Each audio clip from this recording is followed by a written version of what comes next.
The cafeteria roared like a storm, but one table sat quiet as I held breath. A teenage boy watched trays pass as if they were distant ships. His stomach argued with pride. A substitute teacher tracked the gaze, not the noise. She bought a second lunch and set it down. Evelyn Hart said, "Eat." The boy flinched, then nodded, and hunger overtook hesitation. He ate fast like time could snatch it back. Grease shined on his fork. Steam fogged his glasses. He whispered, "I can't pay you back." Evelyn said, "Then pay it forward when you can." The rain on the windows kept time for a promise neither one understood. The clock hands moved, ignoring history's small hinge. He was 14, already older than his years. She was early 40s, tired and kind. In that fluorescent light, mercy felt almost illegal. Fate does not ring a bell. It slides a tray across a table and waits. Evelyn did not ask for his story because the hunger had already told it. She watched his pace accelerate, then soften as trust crept in like shy light. She was used to leaving before names mattered. Today felt different in a way she could not label. She asked anyway. Evelyn said, "What should I call you?" He paused, wiped his mouth, and weighed honesty against fear. The cafeteria hum stretched like a bridge between them. He said Daniel. The name felt unfinished and brave. She nodded, storing it where important things live. Evelyn said, "Glad to meet you, Daniel." He looked at the tray, then at her, and some old refusal cracked. The clock hands kept moving, but the moment refused to pass. Daniel guarded himself with short answers, because long ones invited questions he could not afford. He ate like he was racing a debt. Evelyn matched his silence with patience. She asked small things to open big doors. He let none of them swing wide. When the bell rang, he folded into motion. Daniel said, "Thanks," and tried to turn it into air. Evelyn said, "You are welcome," and let the words land like shelter. He vanished into the crowd's undertow. She stayed seated, palms on the table, feeling a tremor of purpose. This was a minor act to the world. It was not minor to them. The rain thickened until the parking lot turned into a mirror. Evelyn stepped under the awning and spotted Daniel walking with no umbrella. His backpack darkened with water and resolve. She almost called his name. She knew a voice can bruise if it arrives too soon. So she watched him turn the corner and measured restraint against concern. The thunder kept its distance like a gentleman. Evelyn tucked her hands into her sleeves and promised herself to notice again tomorrow. She had substituted for years, and yet never substituted for hope. The campus exhaled steam and secrets. The evening bell rang like a closing door left ajar. Night pressed in with the kind of quiet that makes small choices loud. Evelyn lay awake, counting seconds between raindrops. She saw Daniel's eyes each time she closed hers. He had looked like someone learning the shape of mercy. She told herself it was only lunch. The thought failed to convince her. She wondered who he went home to, and who went home to him. She whispered a promise into the dark she did not yet know how to keep. Evelyn said, "Let me see him again." The city sighed through the window. Somewhere, another appetite negotiated with pride. Somewhere, a seed turned toward a light it could not name. The next morning, the sky hung heavy with rain-soaked clouds, casting the school in muted grays. Evelyn stepped into the staff room, carrying her worn satchel and a thermos of coffee. Teachers chatted about weather and test scores, their voices skipping over lives like stones on water. She thought of Daniel's empty table. As the first bell rang, she scanned the hallway for his face. He appeared near the lockers, hair damp, hoodie clinging to his shoulders. Their eyes met for a fraction of a second before he slipped into the crowd. It wasn't avoidance, it was something closer to survival. Evelyn followed him with her gaze until the tide of students swallowed him whole. The rain tapped against the windows like an impatient guest. She whispered to herself, not today, but soon. Fate's clock was still running.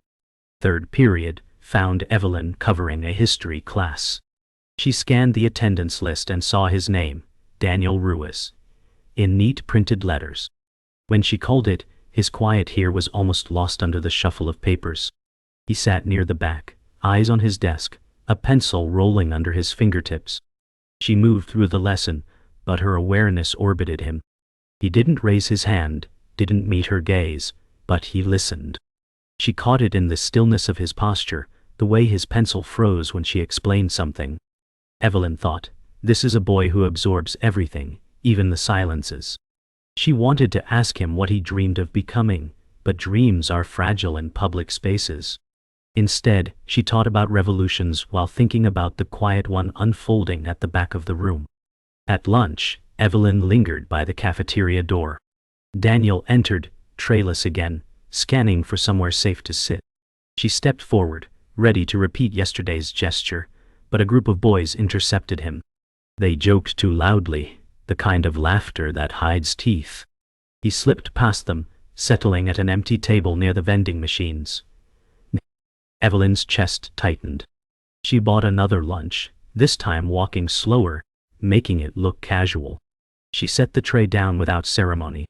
Daniel glanced up, a flicker of recognition in his eyes, and said, "You didn't have to." Evelyn replied, "I wanted to." The rain outside was relentless, drumming against the glass like it was keeping count of these small mercies. They ate in near silence. Daniel's shoulders uncurled as the minutes passed. He asked no questions, offered no stories, but his eyes stayed on the food less hungrily than before. Evelyn sipped coffee and let the quiet do the work. She remembered a teacher from her own childhood who had once given her a coat in winter. That teacher never asked for thanks. Now Evelyn understood why. Kindness was not an invoice, it was an investment. Daniel finished his meal, set the fork down carefully, and said, "See you tomorrow maybe." It was the first time he hinted at return. She nodded, hiding the satisfaction blooming inside her. That evening, Evelyn walked home under a shared umbrella with herself, rain pooling in the gutters and washing the streets in silver. She thought about how Daniel's maybe was more than most kids gave strangers. In her apartment, she set her satchel down and made tea, steam curling into the dim kitchen light.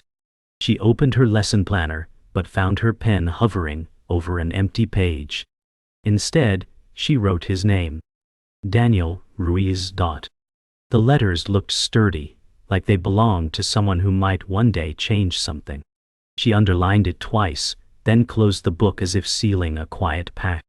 Outside, the rain kept falling, but it no longer sounded like loneliness. A week later, the rain had given way to brittle winter light, and frost edged the school windows. Evelyn spotted Daniel in the library during lunch, tucked into a corner with a battered history book.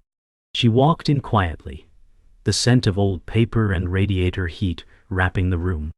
Daniel glanced up, wary but not unfriendly. Evelyn asked, "Skipping the cafeteria today?" He shrugged, eyes dropping back to the page. She sat across from him without invitation. They didn't speak for several minutes, letting the sound of turning pages fill the space. Sometimes presence was louder than words. Evelyn leaned forward slightly and said, "That book has a good ending." Daniel replied, "Guess I'll find out." His voice was steady, almost testing her. She smiled, recognizing that trust was building, brick by small brick. Outside, the frost kept its grip, but inside, something was thawing. The next day, Evelyn found Daniel at the vending machine, counting coins with slow precision. She stepped beside him and fed $1 into the slot. "Your turn to pick," she said. Daniel hesitated before pressing the button for a sandwich, the hum of the machine filling the silence. When it dropped, he unwrapped it carefully, as though it might disappear. Evelyn leaned against the wall, sipping her coffee. "Better than cafeteria food?" she asked. Daniel smirked faintly. "Anything is." They shared the smallest laugh, the kind that belongs only to two people learning each other's language. For the first time, Evelyn saw a flicker of ease in his posture, as though he had forgotten, just for a moment, to brace himself against the world. That Friday, Evelyn stayed late to cover a detention shift. The room was quiet except for the ticking clock and the scratch of pencils. Daniel was there, head bent over a worksheet. She walked by and saw the neatness of his handwriting, the deliberate way he approached each problem. "You're good at this," she said softly. Daniel glanced up, startled, then shrugged. "Doesn't matter." Evelyn stopped beside him. "It matters to me," she said, and moved on before he could answer. When she glanced back, he was watching her, expression unreadable, but searching. Some seeds grow best in silence. She could only hope the soil was deep enough. Saturday morning, Evelyn stopped at the corner grocery. In the aisle of canned soup, she saw Daniel stacking shelves in an oversized store apron. He froze for half a second when he saw her, then nodded politely. "Morning," she said, smiling. "Morning," he replied, voice guarded, but not cold. She noticed the way his hands moved quickly, efficient and practiced. This was a boy who had been working longer than most of his classmates had been allowed. Evelyn bought her groceries and left without lingering, but she carried the image of him in that apron all day. It wasn't pity she felt, it was respect. That night, Evelyn sat at her desk, writing lesson plans. Her pen hovered before she wrote a question in the margin. "What do you want to be?" She wasn't sure she'd ever asked Daniel directly, but the thought lingered. She realized that her role had shifted, not just a substitute teacher passing through, but someone tethered to a single student's future. She imagined him years from now, taller, older, unrecognizable except for the eyes. She wondered if he would remember the lunches, the library table, the vending machine sandwich. She hoped, even if he forgot her, he'd remember the feeling. Outside, the frost began to melt, drip by steady drip. February snow muted the city, turning the schoolyard into a white canvas. Evelyn arrived early, boots crunching on ice. Inside, she spotted Daniel helping the janitor mop the hall before classes. She paused, watching his quiet efficiency. He looked up and gave a small nod, more acknowledgement than greeting. "You're up early," she said. "Pays extra," he replied, voice calm, eyes steady. She wanted to tell him that not every currency is measured in dollars, but she bit her tongue. Instead, she walked alongside him, her steps matching the slow rhythm of the mop. They spoke of nothing and everything in the space between. The bell rang, and Daniel leaned the mop against the wall without fanfare, disappearing into the tide of students. Evelyn stood in the empty hall, hearing the faint echo of his footsteps fade into the morning's hush. That afternoon, Evelyn found Daniel in the computer lab, the glow of the monitor painting his face. He was typing slowly, carefully, as though each word mattered. She asked, "Homework?" He shook his head. "Job application?" She pulled up a chair, resisting the urge to correct his grammar. Instead, she pointed to a blank box on the form. "Skills," she said. "What do you put there?" Daniel shrugged. "Nothing worth writing." Evelyn leaned closer. "You show up early, you work hard, you learn fast. Write that." He glanced at her, pen tapping against the desk.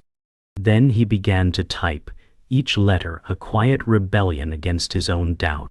A week later, Evelyn saw Daniel outside the school, standing in the brittle cold with a paper bag lunch. She approached, breath clouding the air. "You're not going in?" she asked. He shook his head. "Too loud today." "And?" She sat beside him on the steps, the cold seeping through her coat. They ate in silence, watching snowflakes fall in unhurried spirals. When they were done, Daniel handed her the empty bag as if trusting her to dispose of something heavier than trash. She took it without a word. Sometimes the truest conversations happen without sentences. One morning, Evelyn arrived to find Daniel already in her substitute classroom, stacking chairs from the night before. "Didn't think you'd be here," she said. He shrugged. "Didn't want you to do it alone." She smiled, the simple sentence warming the cold room. Together they moved in quiet rhythm, chairs scraping gently against the floor. Evelyn realized that small consistencies, arriving early, sharing lunches, unspoken help, were becoming their language. By the time the first students arrived, The room was ready, the air tinged with the faint smell of old wood and chalk. Daniel slipped out without a goodbye, but his presence lingered in every straightened row. That evening, Evelyn walked home past the corner store and saw Daniel through the glass restocking shelves. The street lamps cast golden halos on the snow outside. She paused, watching him move with steady focus. A customer spoke, and he smiled faintly, an expression she'd never seen in the cafeteria or classroom. It was small, but it was real. Evelyn turned away before he noticed her, letting him keep that moment unobserved. Some parts of a person are best left untouched, like snow, unbroken by footprints. She walked on, her breath curling into the cold air, carrying the quiet certainty that their paths would keep crossing. March brought longer days, but the air still held a winter bite. Evelyn found Daniel sitting on the bleachers after school, hands stuffed in his hoodie pocket. "No idea. Missed the bus?" she asked. He shook his head. "Waiting?" She sat beside him, the metal cold through her coat. "For what?" Daniel looked at the fading horizon. "Not sure yet." They sat in the kind of quiet that didn't need filling. In the distance the janitor's keys jingled, the last echo of the day. Evelyn thought about how some waits are for buses, and some are for something larger, undefined but felt in the bones. When Daniel finally stood, he said, "See you tomorrow," as though the wait had ended without explanation. She watched him walk toward the streetlights, his shadow stretching longer than his frame. The next day, in the cafeteria, Daniel arrived before the rush. Evelyn was already there with 2 trays. She slid one toward him without a word. He smirked. "You're making this a habit," she replied. "Some habits are worth keeping." They ate in companionable silence, interrupted only by the occasional scrape of a fork. Daniel looked up once, meeting her gaze for longer than usual, then said, "Thanks for not making it weird." Evelyn smiled, understanding that trust was built not just by what you do, but by what you refuse to do. No pity, no questions, just presence. The noise of the cafeteria swelled around them, but their table remained an island of calm. One windy afternoon, Evelyn found Daniel in the library again, this time hunched over a blank sheet of paper. "Writer's block?" she asked. He shook his head. "Don't know what to put in a cover letter." She pulled out a chair. "Start with the truth," she said. "You work hard, you learn fast, you care about doing things right." Daniel frowned. "Sounds like bragging." Evelyn shook her head. "Sounds like honesty." He began to write, his handwriting deliberate, as if each word was a small step forward. She watched, resisting the urge to correct him, knowing this was his voice taking shape on the page. Outside, the wind rattled the windows, but inside, the air felt steady. Friday evening, Evelyn stopped by the corner store for milk. Daniel was at the counter, bagging groceries for a customer. His movements were precise, practiced, his face neutral but not closed. She waited until the customer left, then stepped forward. "Looks like you're getting faster," she said. He gave a small grin. "Practice." She paid for her milk, resisting the urge to overstay. As she left, he called after her, "Have a good night, Miss Heartwarming." It was the first time he'd used her name. She smiled all the way home, the sound of it ringing in her ears like a quiet victory bell. That weekend, Evelyn sat at her kitchen table with a notebook open. She began writing a letter, not for Daniel, but about him. She listed the things she'd seen: his persistence, his quiet humor, his resilience. She didn't know who would read it or when, but she wanted the record to exist. Halfway down the page, she paused, realizing she'd started to imagine his future, not as a distant maybe, but as something she would one day witness. She closed the notebook, sealing the thought inside. Outside, the wind had calmed, and the night felt still, as though the world itself was holding its breath for what came next. April sunlight spilled into the cafeteria, warmer than it had been in months. Evelyn spotted Daniel sitting alone with a sandwich from home, a textbook open beside him. She approached and asked, studying during lunch? He nodded without looking up. Got a test tomorrow. She sat down, pulling her own lunch from a paper bag. They ate in companionable silence, pages turning between bites. She noticed his focus, the way his lips moved slightly as he read. You'll do fine, she said softly. Daniel gave a small shrug, but she saw the flicker of a smile before he lowered his head again. Outside, the wind had softened, carrying with it the scent of blooming trees, signs that seasons, like people, could change without warning. The next morning, Evelyn was unlocking her classroom when Daniel appeared in the doorway, holding a folded piece of paper. For you, he said almost awkwardly.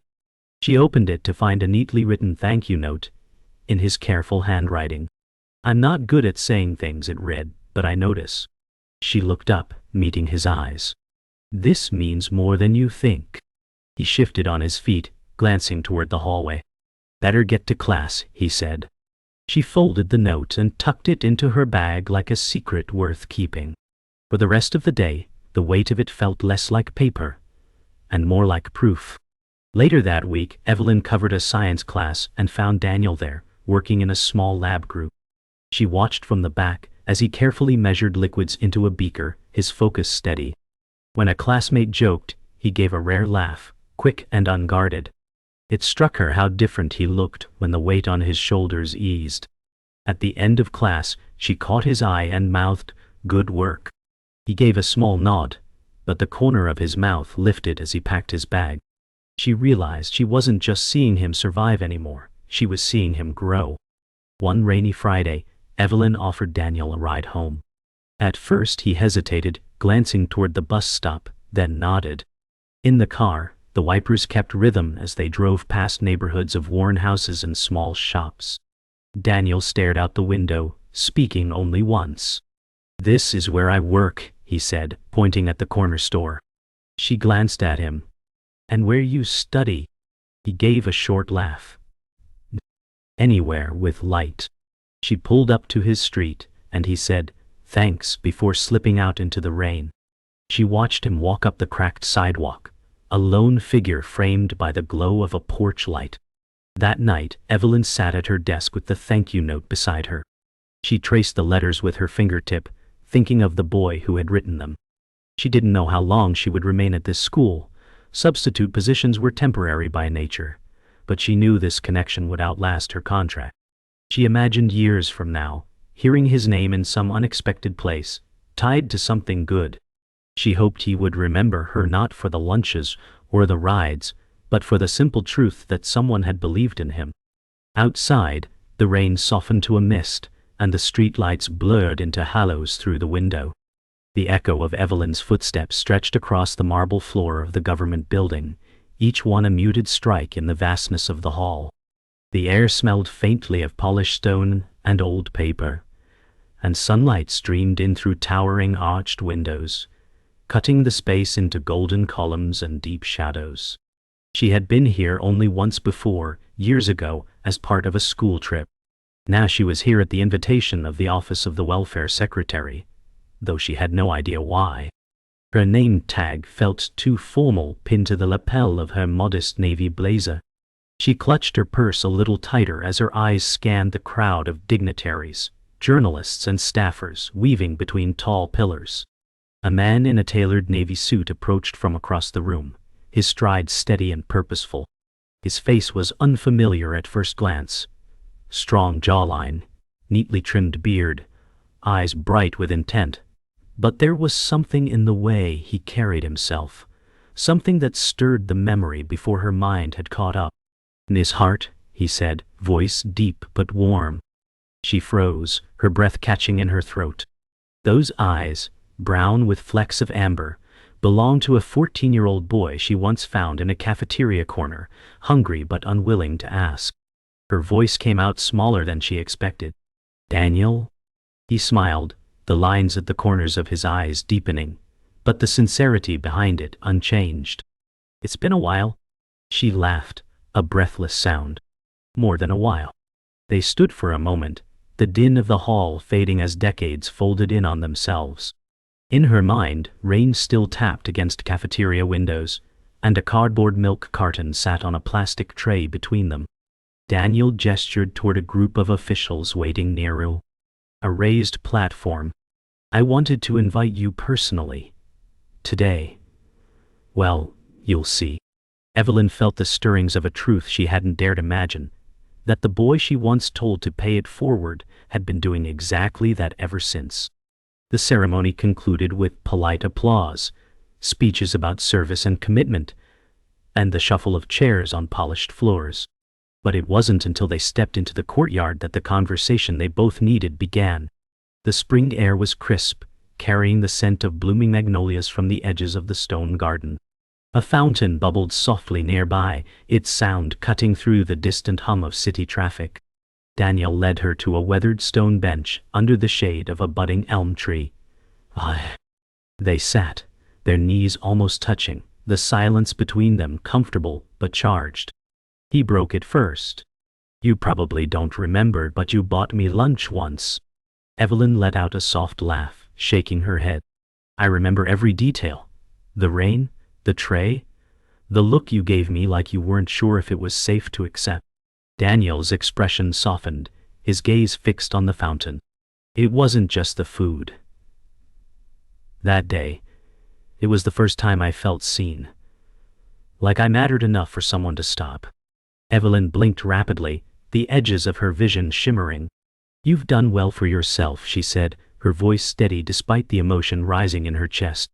He shook his head. "I'm here because someone believed in me before I believed in myself." She reached out, placing her hand over his. His grip was warm, steady.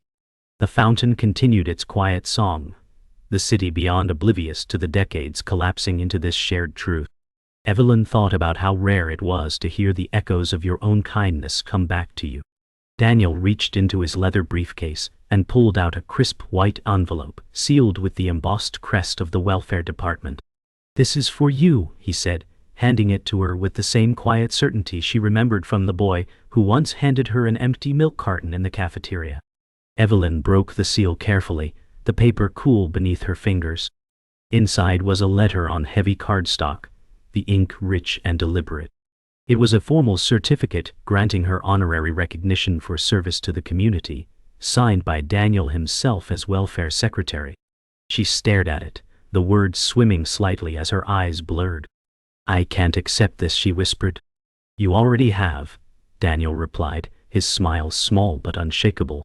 "You earned it years ago, the moment you decided someone like me was worth the trouble." She laughed softly, shaking her head. "It wasn't trouble, it was lunch."